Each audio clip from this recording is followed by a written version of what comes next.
bilang bahwa saya pakai untuk kesehatan saya di imun sistem, lalu saya juga terinspirasi dari mam lain ya yang menerapkan kepada anaknya dan terjadi progres yang luar biasa. Nah ini mam inilah yang menginspirasi ya, yaitu mam dari Ryan ya, yang saat ini berumur 19 tahun ya, sudah menjadi pemuda ganteng. Oke, saya akan tunjukkan dulu videonya atau fotonya, tapi nanti mamanya sambil cerita akan menunjukkan beberapa foto dan video yang luar biasa dari Ryan. Oke, saya undang Ibu Tristini.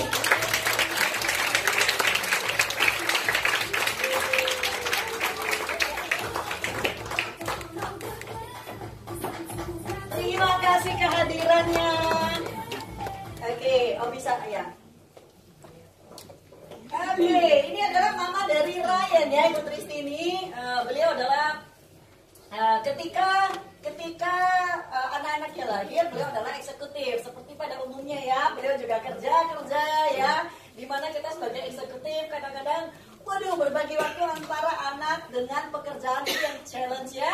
Nah sekarang kita mau dengarkan kesaksian ya, atau sharing ya lebih tepatnya, bagaimana pertama kali menemukan kondisi Ryan, proses mentalnya seperti apa, lalu apa yang dilakukan, dan progres selama beberapa tahun terakhir dari Ryan yang sangat menginspirasi orang di mana-mana sekarang ini. Oke, bisa diceritakan Ibu Tres?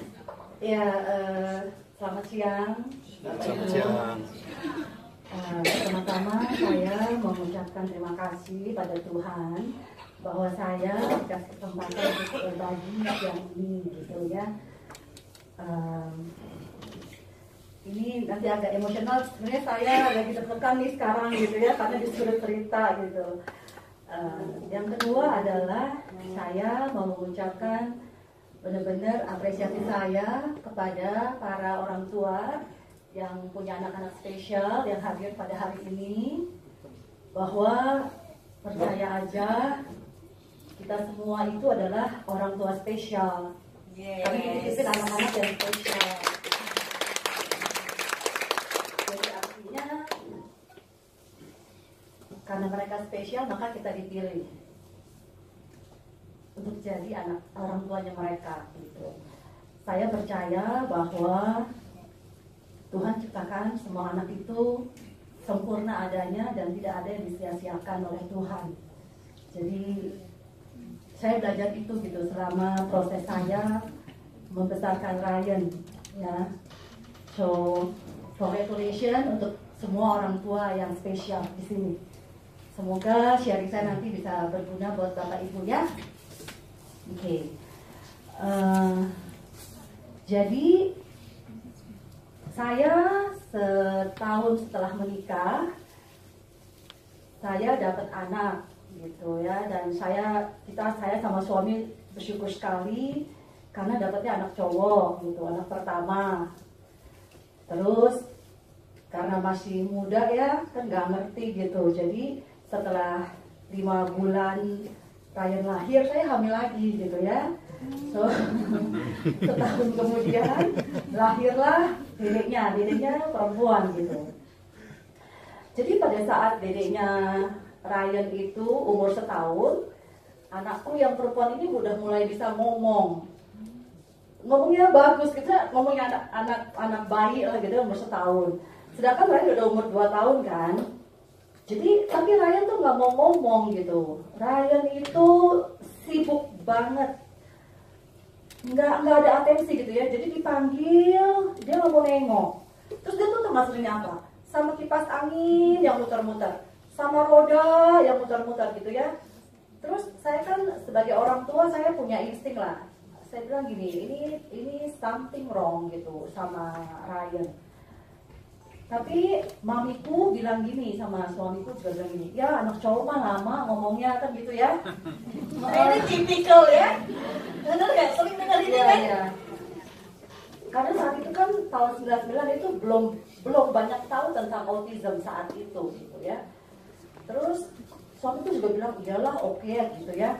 Jadi saat itu kita belum berusaha mencari solusi akademik, solusi yang dokter lah ya gitu, medis gitu. Jadilah kita tuh aneh-aneh gitu loh. Krokin cincin di lidah kan gitu ya, zaman dulu gitu. harusnya orang tua ya, mamah gitu ya, jadi masih bodoh lah gitu. Ya udah gitu kan, semua orang kan aneh-aneh gitu ya, dikerjain deh gitu, bisa apa aja dikerjain lah ya supaya dia bisa ngomong. Tapi makin hari saya bilang, itu nggak bener loh, dipanggil tuh nggak mau nengok gitu kan. Saya jadi bingung ya, ini apa ada yang salah dengan telinganya gitu. Akhirnya one day saya bawa dia ke RSCM, ke klinik tumbuh kembang balita dengan seorang profesor. Saat itu saya ceritain semuanya. Terus karena mau ngetes pendengarannya Ryan, takut ada tantangan gitu, jadi dites BERA. Bapak Ibu tau nggak tes BERA itu? Itu anak dibikin tidur, benar ya? Padahal Ryan tuh gak bisa tidur, tau gak? Saya tuh deg-degan dengan saat itu. Aduh Tuhan, gimana ya dia bisa tidur ya? Iya, Bapak Ibu, Ryan itu dahsyat sekali karena saking hiperaktifnya saat itu ya, dia tuh bisa tidur jam 2 pagi. Itu sangat melelahkan, bahkan itu melelahkan gitu. Aduh, bisa tidur nggak ya, bisa tidur nggak ya? Karena kan mau dites nih. Karena kalau nggak bisa tidur itu nggak bisa dites gitu, namanya tes BERA. Akhirnya puji Tuhan, dikipasin gitu ya, dikasih obat kipasin, terus dia tidur. Hasilnya pendengarannya oke, normal gitu ya. Saya bilang aduh puji Tuhan normal. Terus diukurlah kepalanya, ukuran kepala. Pengen tahu ukurannya normal apa enggak gitu loh, Ci. Terus dokter bilang, oh ya ini didiagnosa lah bahwa Ryan ada autism. Saat itu belum jelas namanya apa. Istilahnya tuh masih nggak jelas. Ada yang bilang ADHD, ada yang bilang Asperger. Saya shock banget gitu loh. Maksud saya, kita tuh keturunan kita nggak ada yang kayak gitu. Ya nggak sih? Jadi Semua orang tuh pasti gitu ya. Rasa iya, coba diteliti ulang. nggak ada loh Siapa gitu. tahu di sini ada yang keturunannya Michelangelo. Kan kalau katanya Michelangelo dan Pablo Picasso adalah mereka juga punya tantangan sebagai anak spesial, benar nggak? Iya. Terus to be honest ya, buat saya terima itu saya perlu waktu. Suami saya apalagi lah gitu ya, dia kan tersinggung sekali egonya dong, benar gak? Cowok itu ya. Iya loh, tersinggung sekali gitu loh, bawa nama keluarga gitu loh Ci. Terus dia bilang enggak, anak saya normal gitu. Saya bilang ada sesuatu yang mesti dibenerin kan gitu ya. Jadi buat kami berdua bahkan untuk menerima kondisi lain itu perlu waktu. So ada masa di mana kita tuh bersitegang berdua loh Ci. Karena saya mau maju, dia nggak mau maju gitu. Ya kan, saya bilang ayo dong, ini mesti dibenerin gitu. Iya dia nggak bilang enggak, oke aja kok, anak saya oke. Itu berlangsung selama bertahun-tahun. Jadi ada masa di mana kita tuh nggak full gitu, nggak benar-benar mau maju gitu ya. Saat itu dimulailah proses pencarian terapi gitu. Saat itu kan awal 2000 itu belum banyak sekolah-sekolah terapi ya. Jadi kita ke Sunter sih. Itu ya saya melihat Ryan di terapi dan saya juga mau nangis gitu karena kan Ryan itu nggak bisa diem. Tahu ya mungkin Bapak Ibu yang punya anak spesial tuh ada behavior terapi kan. Itu kan dia dikunci, bener gak? Di tembok terus diginiin gitu ya. Dia nggak bisa bergerak, itu dia marah sekali sih. Dan saya tuh rasanya gini loh, aduh mau nangis udah deh nggak usah gitu ya. Bener gak sih? Karena kan kita lihat anak kita dia juga nggak nyaman gitu. Tapi saya kuatkan hati aja. Karena kalau nggak begitu dia nggak bakal jadi kan gitu ya. Saya kuatkan hati aja gitu sih. Terus cari lagi terapi bicara sampai ke Simatupang. Bayangin loh, saya dari utara ke selatan saya cariin loh. Karena mau supaya Ryan itu bisa ngomong. Saat umur 2 tahun itu ya, dia tuh even satu kata aja nggak bisa ngomong. Bayangin nggak sih? Anak umur 2 tahun tuh zaman sekarang kan udah bisa cerita gitu ya. Dia enggak loh sih, babbling aja. Terus flapping, tau flapping ya? Gitu kan. Terus kakinya juga agak jinjit-jinjit, ya kan? Muter gitu. Yang dahsyat adalah Ryan itu juga nggak mau dipeluk. Jadi dia very sensitif dan dia itu tau nggak bisa tahan sakit loh. Lompat dari sini ya, lompat di gedung gitu. Wah dari mana aja dia bisa lompat. Terus kalau kita kejeduk nih, kita sakit dia kagak sakit loh. Iron Man ya. Ya, jadi artinya dia tuh punya taktilnya juga nggak sensitif banget kan. Nah terus sama tuh sepanjang itu saya tuh sama suamiku ya masih di Bersih Tegang lah, ya kan. Karena saya bilang iya, coba deh anak dia tuh sampai umur nggak bisa itu satu kata loh, ngomong papa mama aja nggak bisa, coba bayangin. Buat saya tuh penderitaan banget. Terus sejalan dengan waktu kita bawa dia ke dokter ya. Terus biasa ke dokter kasih obat, bener gak? Untuk menekan hiperaktifnya. Raya tuh nggak pernah sampai teler. Karena ditekan sarafnya kan. Akhirnya kita bilang nggak mau deh anak saya jadi teler gitu. Siang-siang dia tidur. So tidurnya tidur nggak normal gitu sih. Iya kan? Bukan karena dia ngantuk, tapi emang dipaksa dia biar nggak bergerak. Which is menurut saya bukan solusi jangka panjang gitu. Ya kan? Terus prana. Ya kan? Gitu kan? Menarik loh. Jadi kalau prana itu nanti ada hubungannya nih sama solusinya gitu ya. Seminggu sekali tuh nggak saya bawa mana? Ke sunter, prana, dibuangin lah tuh ya energi yang kelebihan. Ya kan? Nah itu kadang-kadang bagi dia ikut gini-gini juga. Ya kadang kan tim prana begitu gitu ya, dibuang. Dan kadang-kadang dia gini, prana, dia bilang gitu. Kadang-kadang ketawa deh. Keren bisa kadang bisa nangis, bisa ketawa gitu. Jadi kalau di prana, dia oke, tenang. Tapi kan sementara dulu ya. Kan nggak mungkin tiap hari saya kesunter prana dia loh ya. Ya nggak mungkin lah gitu. Terus itu kalau prana ngantri Ci, banyak orang gitu. Itu nungguin ngantri ya. Kadang-kadang nungguin dia duduk tenang kan. Dia mana mau sih ngantri. Nunggu lah kita di mobil ngadem kan gitu. Ya kan? Udah. Pernah juga kita dibawa ke BSD. Tau nggak Karmio Sakral? Mungkin orang tua spesialis tahu ya. Itu tau nggak diginiin sama suruh tidur, dikasih gini, ada orang yang punya energi, dia tidur. Tapi itu cuma sementara. Hampir tau nggak? Pernah one day gini. Bapak tapi seneng ini. Udah, papanya aja belajar Karmio Sakral. Jadi di rumah bibit disuruh Karmio Sakral diterahin. Itu pernah gitu. Sampai suami saya tuh mau belajar supaya gak usah capek-capek ke Serpong gitu ya, ke BSD. Pernah balur ya? Dokter Greta yang di Otista. Itu katanya ngebuang logam berat detox. Kita jalanin. Itu dahsyat loh. Jadi dia selama sejam tuh dibalur di atas meja tembaga, dikeluarin logam beratnya gitu ya. Di rumah dikerjain juga tuh Ci. Ngebalur tiap hari ya. Ada kopi lah, ada vitamin C lah. Serius. Bener-bener. Terus dijemur lah gitu ya. Wah dahsyat deh. Terus kita pernah juga hembing ya. Itu terkenal tuh. Wah. lengkap ya. Ya. Ini pokoknya apapun yang itu ya saya cari lah gitu. Hembing itu dahsyat kan. Aduh deh sampai terus gini. Kan kita pertama ya karena terinspirasi sama orang dong Ci. Bisa nih pada bagus. Datanglah saya gitu. Ngantrinya banyak banget loh Ci. Terus tau nggak? Itu ya saya sampai mau nangis loh.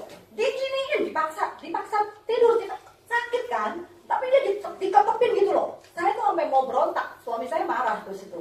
Maksudnya kok anak gue jadi kayak apa ya? Kayak sapi gitu gituin kan? Nah sampai itu tuh tiap hari loh. Tiap hari dan ada jamu godoknya ya. Sampai luka kepala itu korengan. Karena saking tiap harinya. Nah efeknya adalah klien trauma. Tiap kali mau ke situ belum nyampe perjalanan dia nangis. Trauma. Karena sakit, buatnya sakit sekali gitu kan. Akhirnya Win bilang stop, saya nggak mau gitu. Stoplah kita. Itu traumanya ya sampai bahkan setelah selesai terapi beberapa bulan dia masih trauma. Tiap kali lewat dia udah nggak mau ke situ dia tetap trauma nangis. Karena dia pikir mau ke situ gitu ya. Jadi sebenarnya Bapak Ibu yang kita lakukan pada anak kita itu membawa efek termasuk trauma yang kita nggak tahu gitu. Ya, terus apalagi? Karena katanya anak-anak ini ada alergi. Terus kita tuh sampai bawa itu darah itu kan sampai ke Amerika. Ya, jadi diambil darahnya, terus dikirim ke Amerika, terus balik hasilnya dengan segepok hasil gitu ya. Ternyata Ryan itu alergi dairy produk susu dan olahannya. Seketika juga kita stopin susu sapi gitu kan masih pakai kaleng gitu ya, disetopin terus bingung juga loh Ci. Jadi susunya apa dong? Iya kan? Kembali lagi asli. Iya. Terus udah gitu, di usia sekitar 7-8 tahun dia pernah hilang dari rumah, kabur gitu ya, bukan kabur lah, dia nggak Dari ngerti. mana, hilang di mana? Ya, sebenarnya gini, dia bukan kabur, dia kagak ngerti, bener gak? Dia, gini loh, itu saat itu dia belum bisa ngomong kan, dan dia pokoknya gini, kalau dilepas pasti lari, gitu ya, karena anak ini hiperaktif gitu. Jadi biasanya itu di rumah tuh ada 2 mbak yang ngurusin dia. Nah, hari itu adalah mau puasa, mau lebaran. Jadi si mbak itu kan pulang kampung ya, dianterin sama supir gitu. Jadi sore-sore, saya inget banget deh itu, sehari sebelum lebaran, si supir balik ke rumah, sore terus dia bilang gini, saya bilang, saya pulang kerja mau cepetan deh, karena gak ada mbak nih. Dan berhubung saya gak bisa masak gitu ya, jadi saya bilang, udah makan di luar aja gitu. Pulanglah saya ke rumah, saya ke atas, saya tukeran, karena saya pikir pulang kerja nih. Saya pikir Ryan di bawah, ternyata papinya pikir Ryan di atas sama saya. Gajah gak? Saya turun gitu, saya tanya suamiku, Ryan mana? Loh bukan sama kamu, nggak ada, saya bilang gitu. Ternyata dia udah lari keluar kompleks. Lari tanpa pakai sepatu dan sendal. Di usia 8 tahun. Iya, 8 tahun. Terus dari itu udah lama si satpam kompleks datang gitu. Papa, anaknya lari. Lah terus suamiku, kenapa nggak ditahan? Lah dia udah lari gitu kan. Keluar kompleks. Keluar kompleks. Saya tinggal di Palem Cengkareng gitu ya. Kan panik dong, ngerti nggak ya? Itu saya ingat banget itu menjelang maghrib gitu.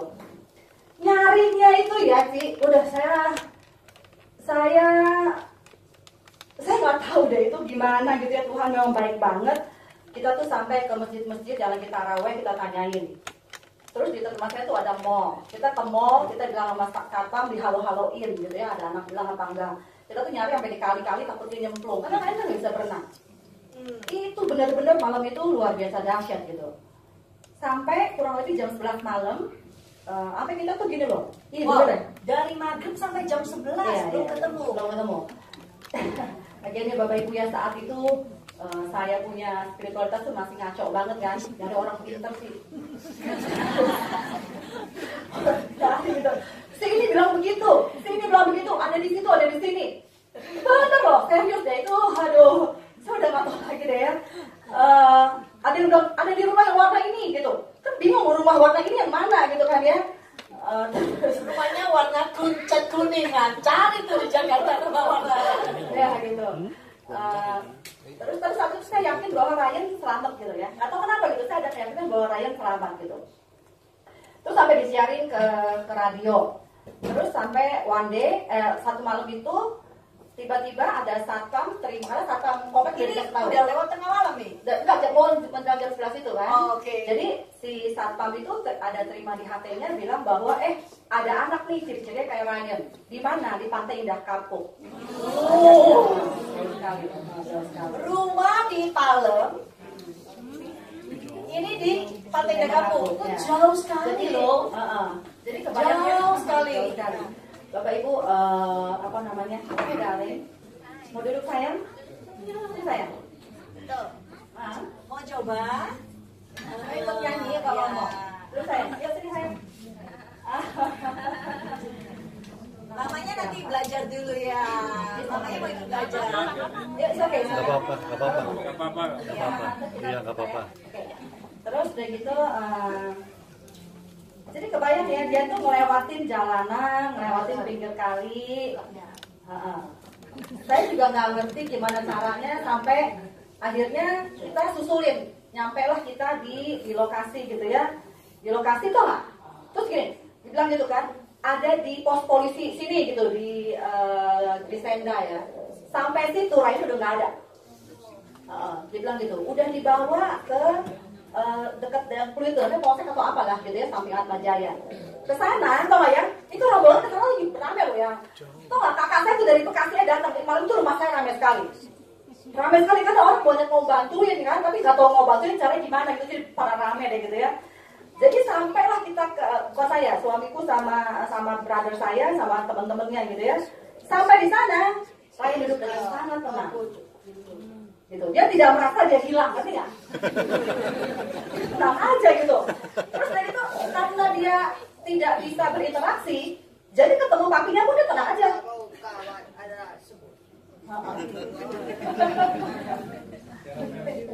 Jadi dia si Ryan ketemu suami saya juga tenang, nggak merasa kehilangan, nggak merasa mau meluk gitu kan. Jadi kalau saya bilang ini benar anak-anaknya Pak, gitu kan ya. Jadi waduh pokoknya ini kan. Nah, for your kali ini bapaknya anaknya. Iya, gitu. For your information, saya Chinese, suamiku Flores, oke? Ryan itu putih. Jadi modelnya. Pada saat mau dijemput, polisi bingung ini benar bapaknya apa enggak kan gitu ya. Mungkin polisi pikir jangan ketemu cuma Dan saat itu tuh udah sendirian serombongan orang Flores kan. Benar gitu ya. Jadi dia orang Flores menjemput anak putih gitu. Saya, itu dulu saya. Dedeknya duduk. Ya. Kamu duduk sama mama. Terus akhirnya untung ada kakak saya yang juga putih, jadi ini memang anaknya gitu ya. Nanti kayak Ryan ya. Iya, kurang lebih kayak gitu. Jadi akhirnya dia pulang, itu pas pulang ya Cia itu udah pada kotor-kotor. Ininya apa, bajunya, terus kakinya tuh udah ada lecet-lecet telapaknya ya, karena dia lari jalan tanpa ada sepatu dan sendal gitu. So, dari Palem sampai Pink tanpa sepatu ya. Saya bilangnya Tuhan jagain Ryan sih. Malam itu Tuhan benar-benar jagain. Kebayang nggak kalau bisa ada angkot angkat dia? Dahsyat loh sih. Ya kan. Terus apa namanya? Besoknya kami napak tilas. Aduh Ci, saya tuh pengen merinding-merinding loh. Saya nggak ngebayangin anak kayak begitu ya bisa ngelewatin jalan kayak gitu dan nyebrang gitu ya, nyebrang jalanan lewat pinggir kali malam-malam gelap dan dia nggak merasa apapun gitu. So Bapak Ibu, I know yang punya anak-anak spesial ya, saya tahu perjuangannya kalian. I know, gitu ya. Jadi never give up. Jangan. Never give up. Ya. Tuhan bekerja aja. Tuhan pasti bekerja karena anak semua diciptakan sempurna kok, gitu. Ya, justru kita dititipin, tapi kita juga mulai jadi sempurna juga kan, gitu ya. Karena kita spesial, maka kita dapat anak spesial gitu. Yes. Very true ya. Yeah.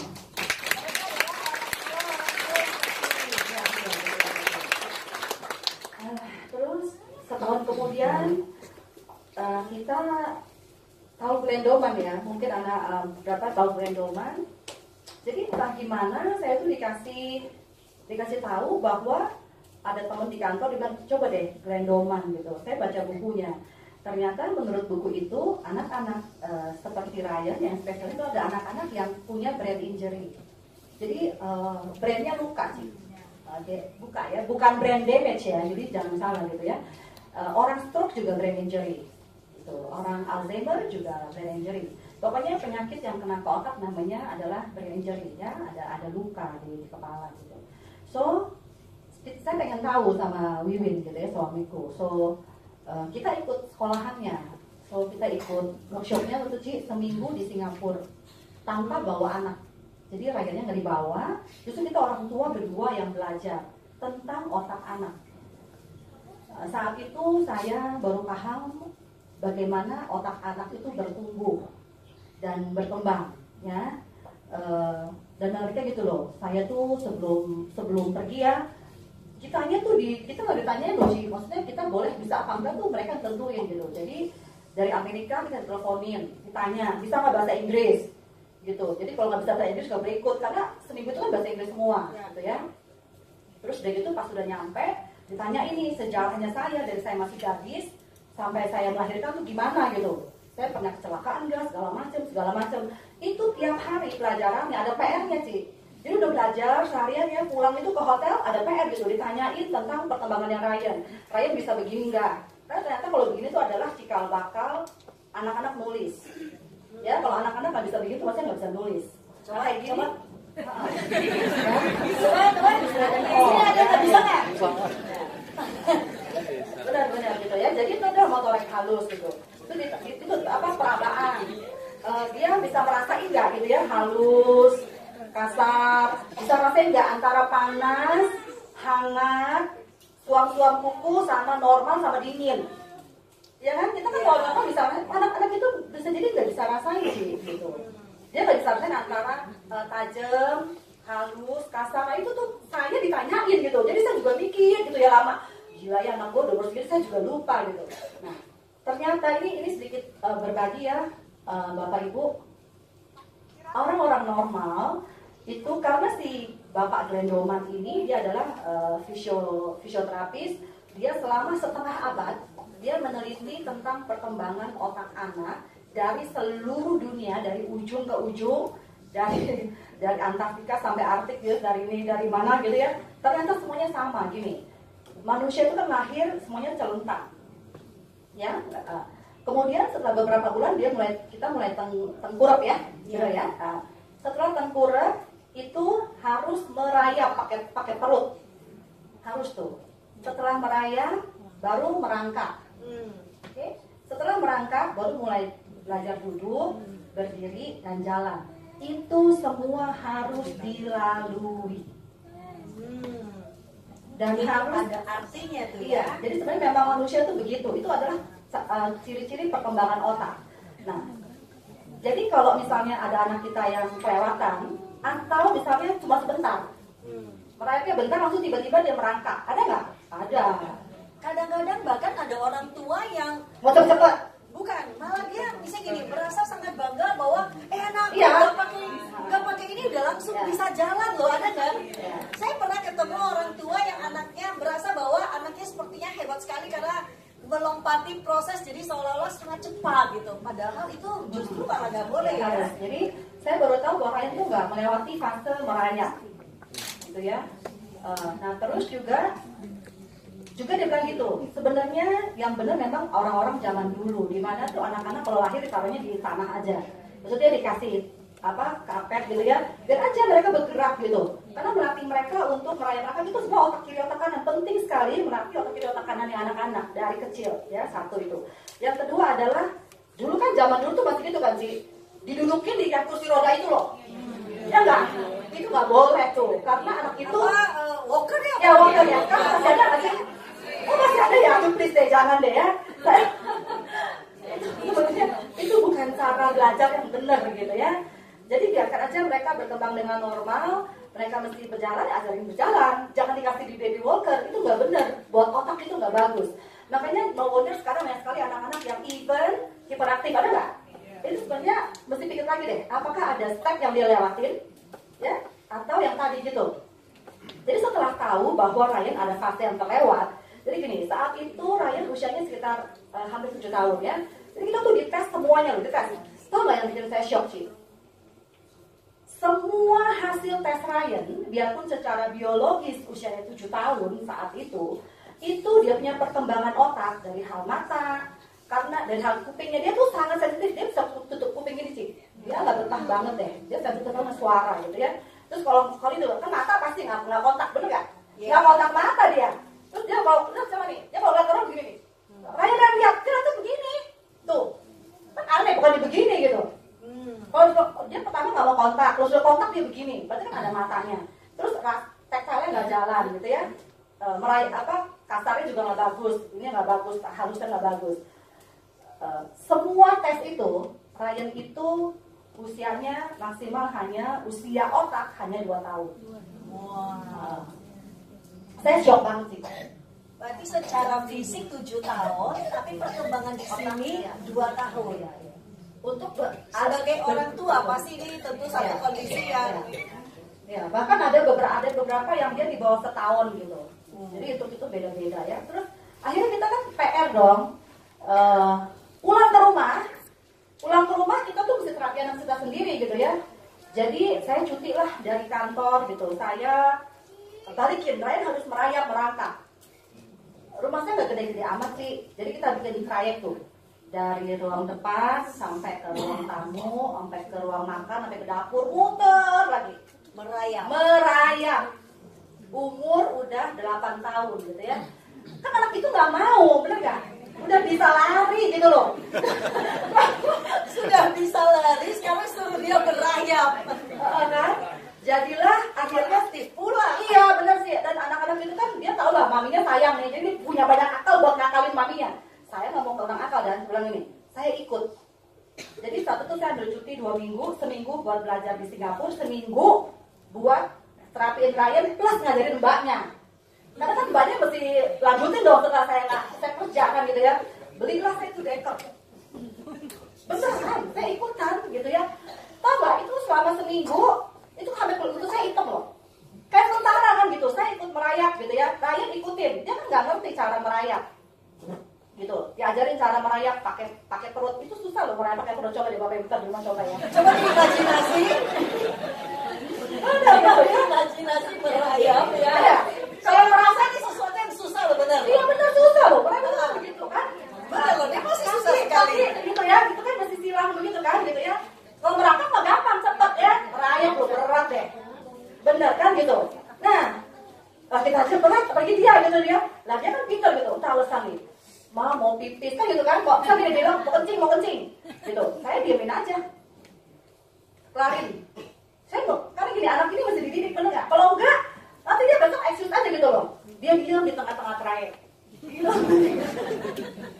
Ya aku lanjutin gitu kan.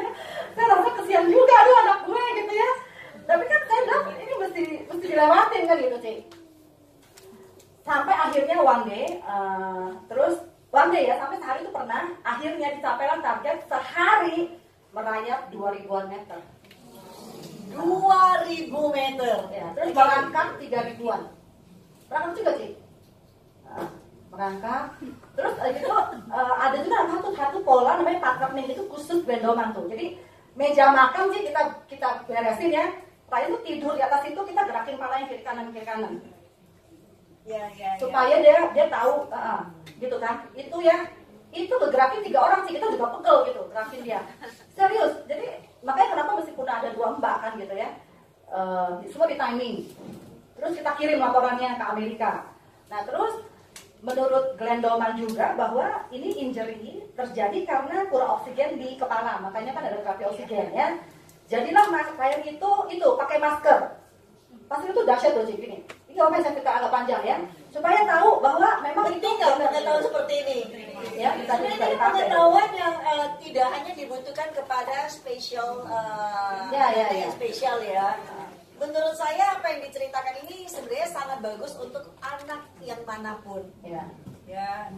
Pengetahuan yang sangat mahal nih harganya nih, karena ini puluhan tahun, belasan tahun. Ya kita terima jadinya.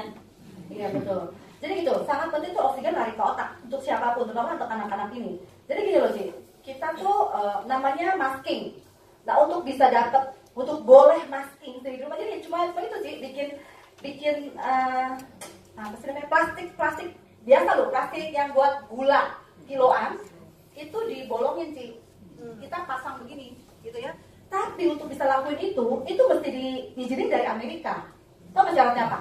Ryan mesti ke dokter anak, dibilang bahwa dia tidak ada kelainan jantung dan paru-paru supaya boleh lakukan itu. Karena kalau kan tiba-tiba dia nggak nafas kan, iya gitu kan. Kita ke dokter lah, minta dokter bingung, buat apa? Mau masking dok, masking apa? Saya terakhir lagi ke dokternya kan gitu kan. Ya udah boleh dikirim. Terus kita bikin. Jadi gini, dia pasang begini ya, pasang kan gini, ini nggak nafas nih. Kita timing tuh Ci, karena jangan kelamaan tadi ya nggak nafas beneran gitu. Pertama-tama dikit, lama-lama sampai semenit. Jadi begitu, karena begini kan ditahan nggak nafas nih. Begitu dibuka, dia begini kan, itu oksigen naik banyak ke otak. Nah, itu gunanya. Itu gunanya gitu. Jadi sebenarnya napas panjang itu penting sekali buat kita. Ya, nggak cuma buat anak-anak spesial gitu. Siapa yang suka lupa? Siapa yang lupa? Ini kurang oksigen juga tuh. Ya gitu ya. Jadi sudah oksigen sudah gitu. Udah deh ya pokoknya. Nah terus jadi menarik. Itu pakai penting butuh otak tuh kiri kanan tuh jalan gitu. Terus ya kita bikin tuh Ci balok titian. Ryan buat jalan di atas balok kan. Buatnya kan mesti fokus gitu. Kita bikin warna-warni biar dia menarik. Terus kita bikin monkey bar, tuh nggak monkey bar? Ya bikin monkey bar supaya dia fokus. Kita bikin warna biar dia bisa nyebut warna-warnanya gitu, gelantungan. Jadi Ryan tuh kayak militer loh. Selama masa itu adalah dia homeschooling karena nggak bisa ikutin sekolah kan. Nah, tentang sekolah itu Ryan karena kan anak kayak gitu ya dahsyat ya. Tahu nggak TK aja tuh pernah berapa kali gitu loh, TK loh, dahsyat nggak tuh anak ya. Terus SD kelas 1 gitu, pernah nggak naik kelas juga. Dan menarik ingin saya cerita ya, ini pelajaran dari Bapak Ibu ya. Saya masukinnya ke sekolah umum saat itu, karena saya pikir ya udahlah, kita banyak anak kita normal, bener nggak? Masih denial nih, denial berarti anak saya pasti bisa lah sekolah normal gitu. Saya paksain, ya dia nggak bisa juga di kelas ya dia begitu aja. Sampai one day gini, itu karena sekolahan dulu yang bikin papi saya, jadi mereka mungkin kayak anak hati kan nolak cucu yang punya gitu ya. Masuklah gitu anak lain di situ. Ini penting nih, banyak menyumbang kepada sekolah. Ya. Paling nggak menanam nama dulu ya. Agak KKN sedikit ya. Jadi begitu ambil rapot, coba kalau anak-anak yang biasa ambil rapot orang tua deg-degan nggak? Deg-degan dalam arti, katanya gini, naik apa enggak ya anak saya kan gitu. Kan kita yang nanya dong, nanya ke guru, naik apa enggak anak kita kan gitu ya. Ini tau nggak, begitu saya ambil rapot, saya udah siap-siap. Saya pikir ya anak saya tujuannya bukan buat akademis tapi buat sosialisasi. Begitu ini sih, hadap-hadapan sama guru, saya bilang gini, gimana Ryan Bu? Aku nanyakan gitu ya. Guru jawab gini, Ibu maunya gimana? Ibu maunya didakin apa enggak? Kamu nggak bingung gitu kan? Ini guru kok tanya aku naik apa enggak gitu ya. Jadi Enak sekali ya. iya, jadi gitu. Ibu maunya gimana? Ryan naik nggak? Sedih aja. Itu udah titik balik saya bilang gini, dahsyat ya. Berarti selama ini saya buang waktu. Buang waktu di sekolah normal gitu. So Bapak Ibu buat saya belajar gini, nggak usah ragu, nggak usah malu kalau anak kita mesti sekolah khusus. It's okay, it's okay gitu karena dia akan belajar sesuatu yang penting. Nah akhirnya kan kita sekolah homeschooling tuh sih. Jadi kan kelas 1 ya, waktu itu kelas 1 di umur berapa gitu ya udah itu udah terus kita berhenti sekolah homeschooling gitu. Nah pas udah umur 11, kan saya mikir gini, aduh anak saya kok nggak sekolah normal ya gitu, nggak sekolah biasa gitu. Akhirnya saya bilang yuk cari sekolah, karena dia nggak sosialisasi dong kalau di rumah ya. Cari sekolah, dapatlah saya sekolah khusus gitu ya. Kan takut loh Cik, umur 11 biasa orang udah kelas 6 SD, bener gak? Ya. Udah mau hampir lulus. Umur 11 Ya. kelas 5, kelas 6 Ya ya. kan gitu. Anak saya kelas 1 juga belum selesai.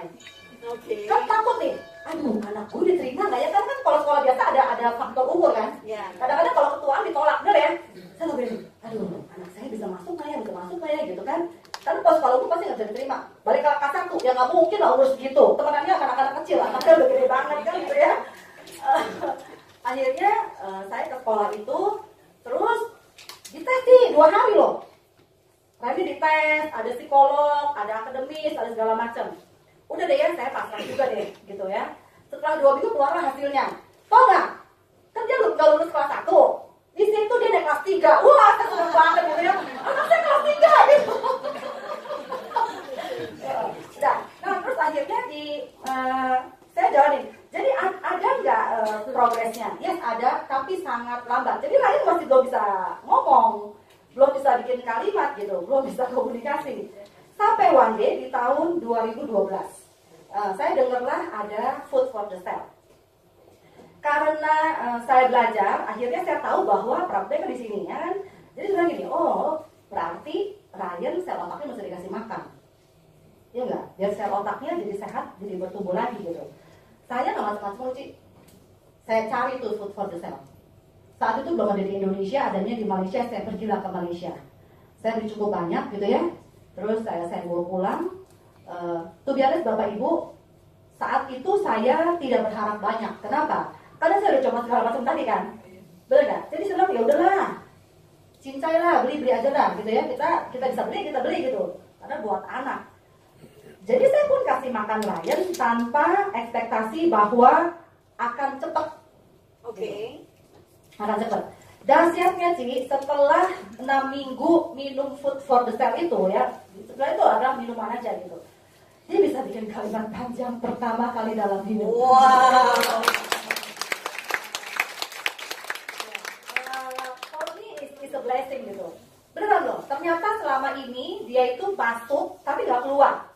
Keluarnya nggak bisa gitu. Jadi dengan kasih makan ini, itu otaknya jadi kayak gitu loh. Kayak ada ya klik gitu ya. Kayak kali itu kegembok, ada kuncinya gitu loh Ci. Ya. Kayak gembok itu dibukain gitu. Intinya sebenarnya proses-proses dari terapi itu sebenarnya nggak Iya, gong, terus ada kegembok. nggak gong gitu ya. Ya, itu saya kayak gemboknya tuh dibukain dan dia bikin kalimat panjang gitu sampai seperti tadi kan orangnya. Saya bilang tenang aja, itu pasti dahsyat ya orang. Saya yakin banget gitu, karena lagi kayak gitu.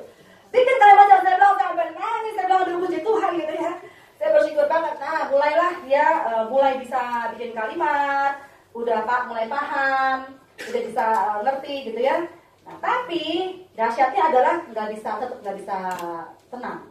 Tetap itu namanya tidur jam 2 pagi. Aduh dahsyat ya itu Ryan.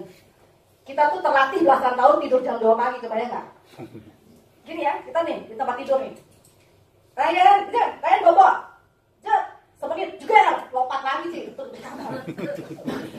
Nah, kalau kita udah tidur dia masih lompat-lompat, tapi kita nggak tahu dia kapan tidurnya gitu. So dia udah bisa mulai ngomong, tapi hiperaktifnya masih belum bisa ketemu gitu ya. 2014 saya diperkenalkan dengan gelombang harmonis, gitu ya. Kan tadi Bapak Ibu, si Ryan kalau di prana dia tenang, benar ya? Di karya sakral dia tenang, berarti itu harmonis kan? Iya. Nah, pas saya dapet ini, saya mah itulah silah. Saya mah agak gampang-gampang aja. Nggak usah pusing di barangnya apa, gimana. Yang penting begitu didengar gini. Begitu si dokter Sofai bilang, dokter Carlos bilang gini. Ini mengharmonisasi gelombang, saya langsung klik. Saya nggak peduli dia bilang apa lagi deh. Because I know. Oh, Ini teknologi yes, diberikannya, benar. Ini hasil akhir ya. Benar gitu. Karena gini, ini cerita ya. Ini gini.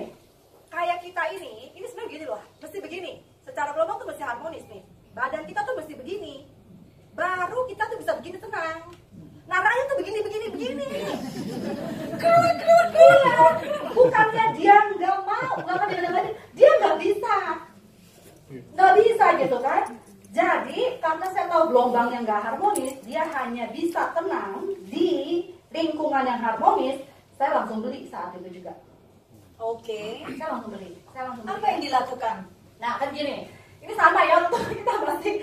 Pokoknya gini deh, saya tuh gini, Bapak Ibu never give up deh, ya benar nggak? Tuhan pasti kasih solusi gitu loh. Yang penting kita jalanin aja gitu, itu kan saya gitu ya.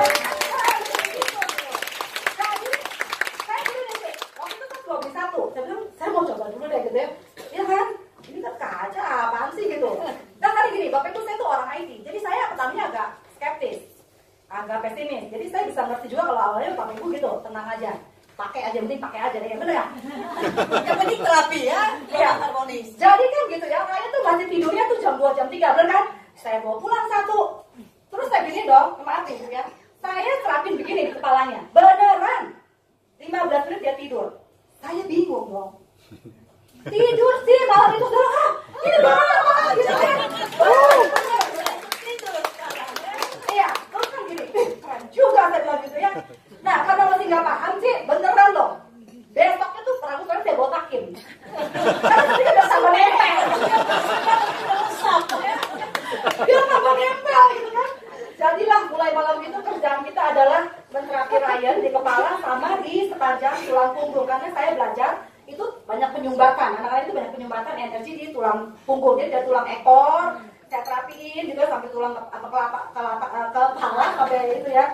Itu dia mulai tenang. Lalu saya bilang wow, dahsyat banget gitu ya.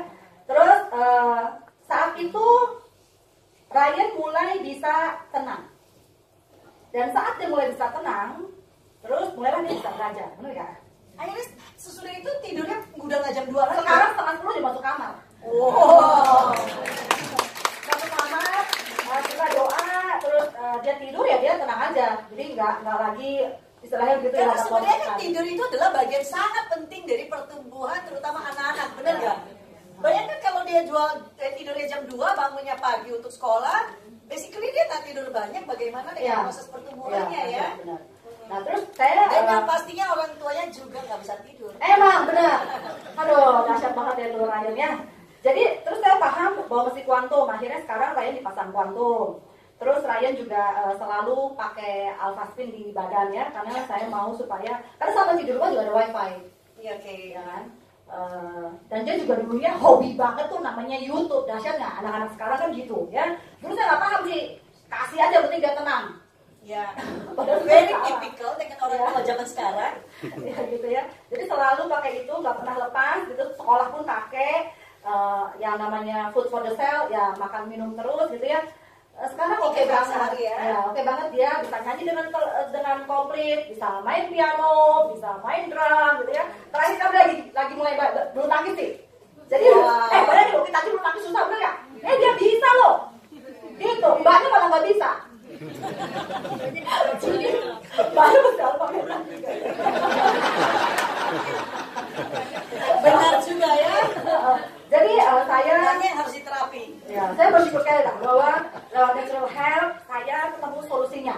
Ya, jadi Tuhan baik banget lah sih. Mungkin kita bisa lihat ya, karena tadi saya sempat sudah melihat bahwa yang menarik itu adalah Ryan belajar main drum. Oke, main drum itu sebenarnya kelihatannya sederhana bukan? Di sini siapa yang bisa main drum? Ternyata nggak sederhana karena dalam ruangan ini nggak ada yang bisa. Oke, tapi bahwa main drum itu sangat menarik bahwa itu koordinasinya itu berbagai macam, benar gak? Ya, ada koordinasi dari mata, kaki, tangan, ya bukan? Ya, ini coba kita lihat. Ryan belajar main drum ya. Ini dia lagi les ya, les drum ya. Tenang banget loh, dia ngikutin banget loh. Kan? Nah, lihat, berarti kan matanya lihat ke not, tangannya bergerak, tahu mana yang harus dipukul, oke? Kakinya juga bergerak, dan kakinya juga bergerak kan, benar gak? Ya, ini adalah koordinasi tiga.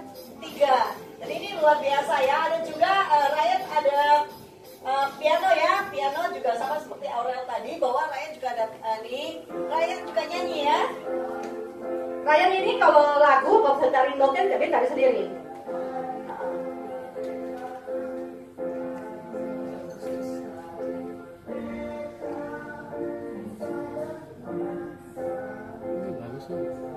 Ada Ryan main basket ada nggak ya? Oh ini.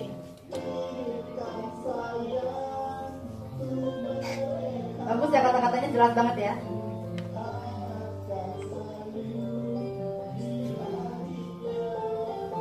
Ini luar biasa. Dulunya Ryan juga tatapan matanya juga nggak bagus ya. Dia nggak bisa diam begini sih. Nggak bisa diam. Jadi selama awalnya yang saya dengar dari Ibu Tresti ini bahwa dulunya dia nggak bisa kalau nyanyi lompat sana lompat sini. Lalu mulai bertahap dari yang namanya bisa diam, lalu bisa menatap mata. Artinya kalau dia nonton dia bisa melihat kepada audiens. Dia pernah hadir ya di seminar kita ya. Dia pernah hadir dan sama seperti juga tadi saya bicara mengenai Aurel, dia juga duduk dengan Anteng 2 jam ya. Dan ini Aurel waktu itu saya dengar dibawa ke Hong Kong ya. Iya. Terakhir ke Jepang. Terakhir ke Jepang. Oke, sebenarnya salah satu tantangan besar adalah bagaimana anak-anak ini bisa duduk di dalam pesawat selama berjam-jam. Iya, betul. Dahsyat banget. Oke, duduk dalam pesawat 5-6 jam itu bukan sesuatu yang gampang. Tapi kalau bisa dibawa ke Jepang, berarti ini sudah berhasil melewati proses seperti duduk berjam-jam di dalam satu pesawat. Pesawat itu kan sebenarnya ruangan sempit ya. Benar gak? Meskipun kita naik pesawat yang besar pun tetap adalah ruang yang sempit. Dan ini bisa luar biasa. Tentunya ini adalah kebahagiaan yang tidak ternilai harganya. Betul. Ya. Luar biasa ya. Jadi kalau boleh tahu bahwa selama proses dari umur 2 tahun sampai kurang lebih sekitar 13 tahun, hampir kurang lebih 10 tahun ya, itu secara biaya habisnya signifikan sekali ya. Dahsyat lah ya. Pokoknya gini, yang namanya anak-anak spesial itu kan nggak bisa. Dia suka nyanyi, les nyanyi tuh nggak bisa. Les piano ya nggak bisa pakai ini privat. Dia semua serba privat sih. Makanannya kan gitu ya. Ada dulu homeschooling, sekolah khusus itu mah. Kayak itu tuh ya. Saya bingung ini gila ya. Karena kita tuh belum lulus SD, tapi tuh biaya sekolah kayak anak kuliahan. Karena very special kan gitu. Terus dihitung-hitung ya, Ci, itu kita udah hitung sih, kurang lebih 1 miliar sudah lewat lah. Ya, selama proses kurang lebih 10 tahun ini Lewat. sudah lebih dari 1 M ya. Saya puji Tuhan juga ya. Kadang-kadang gini loh, gila ada, saya tahu kita bisa lewatin ya gitu. Makanya Tuhan, don't worry, don't give up. Sementara terapi gelombang harmonis terasa. Iya, aduh murah meriah. Waduh sekarang saya udah nggak beli yang lain ya, udah pakai itu aja deh. Murah banget gitu. Saya sekarang itu Ryan nggak ada suplemen apapun, hanya Food itu for sale. ya, hanya food for sale, minum air Living water, sama pakai tadi gelombang harmonis ya. dan dahsyat nanti, terutama ya pasti ada up and down lah ya, namanya anak-anak remaja, bener ya? Anak remaja up and down, bener ya? Nah, iya kan gitu. Iya, gitu kan. So for me, ya whatever it is now, saya bersyukur dan saya bilang ya oke aja, let's do it gitu. Jadi bukan karena dia spesial terus kita jadi worry too much. Anak normal aja kita worry too much, bener gak? Iya. Anak umur segitu gitu loh. Ya, luar biasa. Ya. Jadi artinya bahwa sebenarnya konsep natural health ini benar-benar menggongkan banyak proses-proses yang sebelumnya terjadi ya. Dan investasi yang sangat worth it tentunya ya. Murah banget sih. Oke, luar biasa ya. Jadi sebenarnya adalah bagaimana kita menemukan jalan yang tepat sehingga bisa memberikan anak-anak kita tuh satu proses bertumbuh yang efektif ya. Oke, masih mau belajar lagi? Masih. Ya, berikut ini adalah saya ingin mengundang teman saya. Beliau tuh sangat menguasai bidang ini karena selama bertahun-tahun berbicara dan sangat sangat antusias terhadap bidang kesehatan ya, perkembangan kesehatan terutama dari secara natural.